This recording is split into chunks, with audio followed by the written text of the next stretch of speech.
Most traders with small accounts are losing them in the exact same way, not because their strategy is wrong, not because the market is unfair to small accounts, because they are trying to trade a small account the way they imagine a large account should be traded, with position sizes and profit expectations that make sense at $10,000. Applied to an account that has 500, that mismatch between what the account is and what the trader is trying to make it do is responsible for more blown small accounts than any single strategy failure ever could be. And the most painful part is that it's almost always invisible to the trader while it's happening, because it doesn't feel like impatient. Before we go any further, I want to know where you're starting from right now. Comment the approximate size of your current trading account below. You don't have to be exact, under 500 to 2,000, 2 to 5,000, whatever range feels right, not because the number defines your potential, it absolutely doesn't, but because understanding what you're actually working with is the first honest step in this conversation. And I want you to see the range of where other people watching this are starting from, because the isolation of a small account often makes traders feel like everyone else is further ahead than they actually are. Let's start with the most important reframe in this entire video, and I want you to hear it clearly before we get into anything practical. A small account is not a disadvantage that needs to be overcome through larger risk. It is a training environment that needs to be respected for exactly what it is. Here's what I mean by that. The purpose of trading a small account, if you're being strategically honest with yourself about what this phase of your development is actually for, is not to make a life-changing amount of money. That's not what this phase is designed to produce. The purpose of trading a small account is to build and verify a process, to demonstrate to yourself with real money and real consequences, but at a scale where a mistake doesn't permanently damage you, that you can execute your plan consistently, manage your risk correctly, and produce a genuinely positive expectancy over a meaningful sample of trades.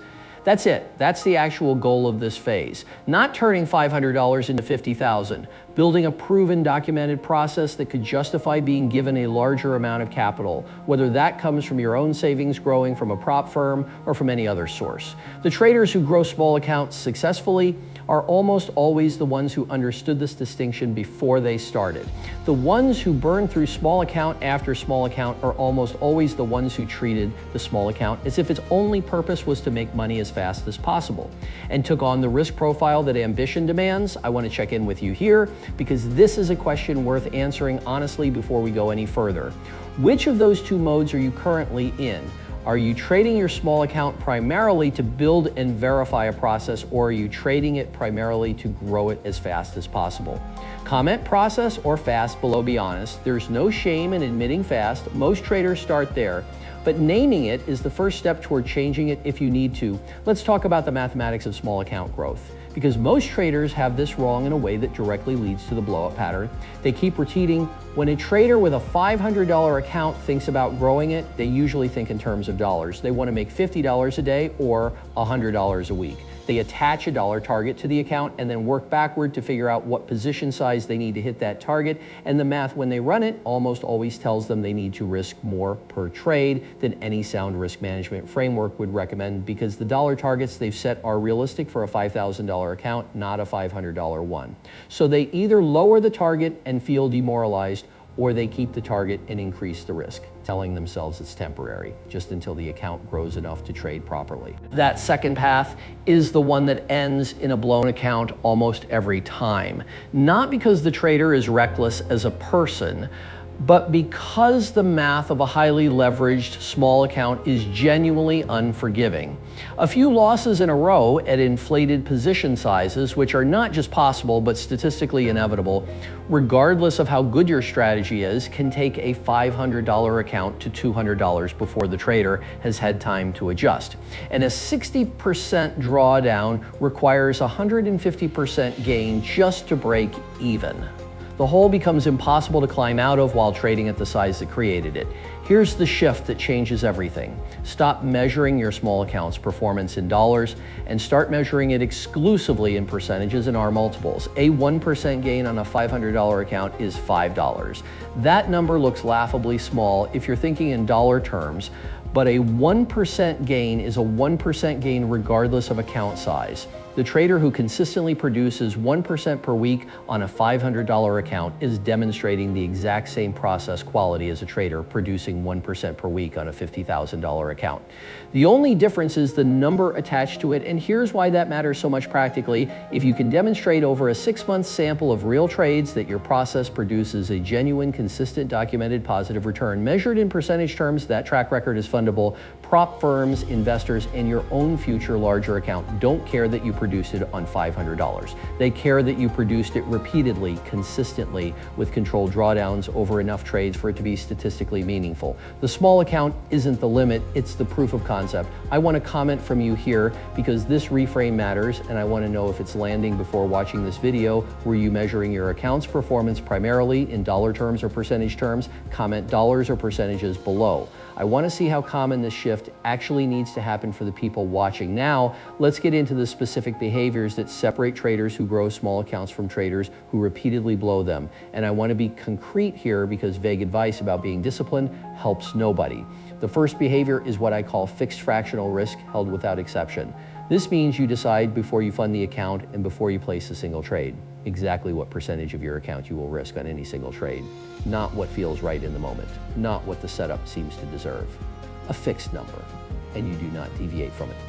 For a small account in a learning or verification phase, that number should be between 0.5% and 2% of total account equity per trade, no more. Not because you can't technically afford more, but because staying within that range across a full sample of trades is what produces the kind of smooth, controlled equity curve that demonstrates process quality. Spiky equity curves, big wins, big losses, dramatic swings don't demonstrate process quality. Even when the net result is positive, they demonstrate variance. And variance without process is not fundable, not scalable, and not repeatable. I know what some of you are thinking right now. At 1% risk on a $500 account, I'm risking $5 per trade. That feels pointless. It isn't pointless. It's the specific environment in which real trading habits are either built correctly or built incorrectly. The habits you build at $5 of risk are the exact habits you will apply at $500 of risk and $5,000 of risk. The only thing that changes as the account grows is the number attached to those habits. The habits themselves are formed. Now in this phase, whether you're paying attention to that or not, I want to know how many people watching this actually have this in place versus how many are still sizing trades by feel or by how good the setup looks. The second behavior is patience calibrated to your actual account, not to your income fantasy. Here's what this looks like in practice. A trader with a small account often feels a pressure to trade frequently, to find opportunities every day, to be active in the market constantly, because the math of slow percentage-based growth over months feels too distant to be real. The pressure produces overtrading. The overtrading produces a higher frequency of low-quality setups being taken. Low-quality setups have worse expected value than high-quality ones, which degrades the performance of even a sound strategy.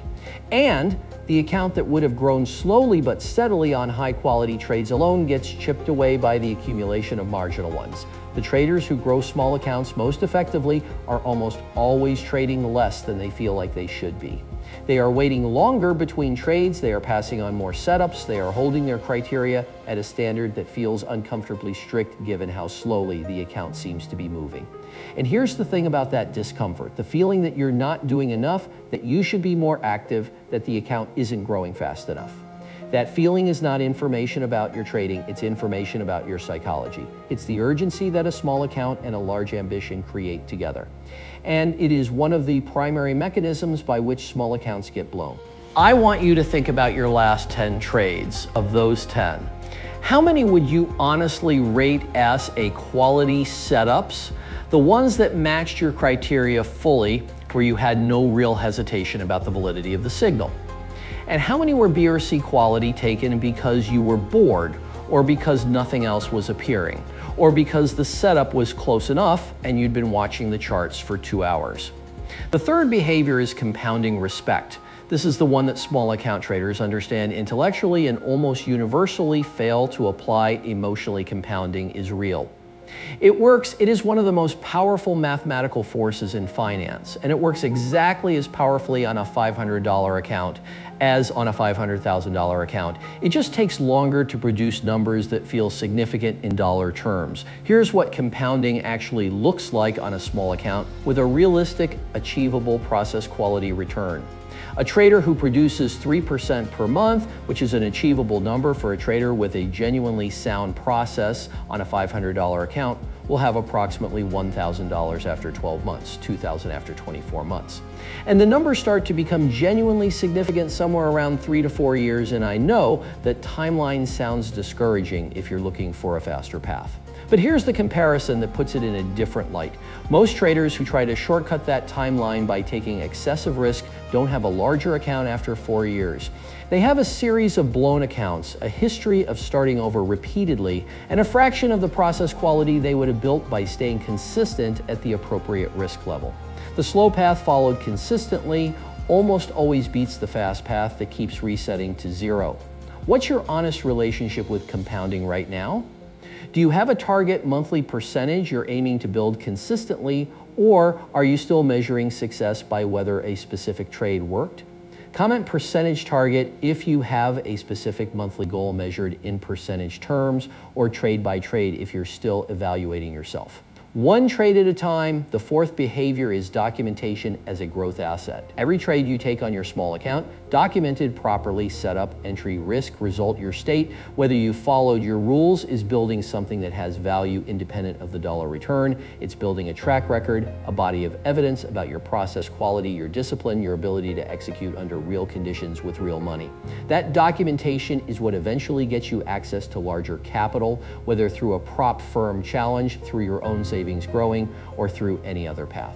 And it's what gives you the honest database self-knowledge to know when you're actually ready to scale rather than scaling too early because the account has grown a little and you're impatient. Most small account traders document nothing, which means they learn slowly, they can't identify their own patterns, and they have no track record to show for the real money and real time they've invested.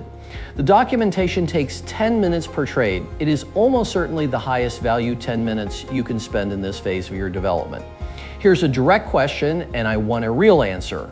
Are you currently documenting every trade you take, including your psychological state, before and during the trade? Comment yes, partially, or no below. If the answer is no or partially, I want you to sit with the fact that every undocumented trade is a lesson you're paying real money for, and then throwing away. Here's the honest summary of everything this video is actually saying, because I want it to land as one clear picture rather than a collection of separate points. Growing a small account is not primarily a strategy problem. Traders who blow small accounts and traders who grow them often have strategies of similar quality. The difference is almost entirely behavioral. It's the risk management held without exception. It's the patience that passes on marginal setups, even when the account feels stagnant. It's the compounding respected over a timeline that feels too long until suddenly it doesn't. It's the documentation built consistently, even when nothing interesting is happening, and underneath all of it, it's the honest acceptance that this phase of trading is a verification phase, not an income phase, and that trying to make it into an income phase before it's ready to be one is the single most common reason small accounts never become large ones. The traders who eventually trade large amounts of capital almost all have one thing in common when you trace their history. At some point, they had a small account, and instead of trying to make it do something it wasn't ready to do, they used it to build something it was perfectly designed to build, a process solid enough to deserve more capital than it started with. That is what your small account is for. Not proving that you can win big, proving that you can win correctly. One final comment before we close this out, and this is the one I want you to think about most carefully. If someone with serious capital, a prop firm, an investor, a future version of yourself with more savings, looked at your last 3 months of trading history right now, exactly as it is, would they trust you with more money, not based on your results alone, but based on your process, your documentation, your risk management, and your consistency? Comment yes, not yet, or working on it below. And if the answer isn't yes yet, the good news is that this video just told you exactly what needs to change before it can be. But growing a small account correctly is only one half of the equation, because there's a specific moment that comes after the account starts growing when the early gains start feeling real and the confidence starts building, where a very specific and very predictable mistake tends to happen. One that erases weeks or months of careful disciplined growth in a single session. That's exactly what the next video is going to cover. Watch it now, because protecting what you've built is a completely different skill from building it, and most traders learn that the hard way.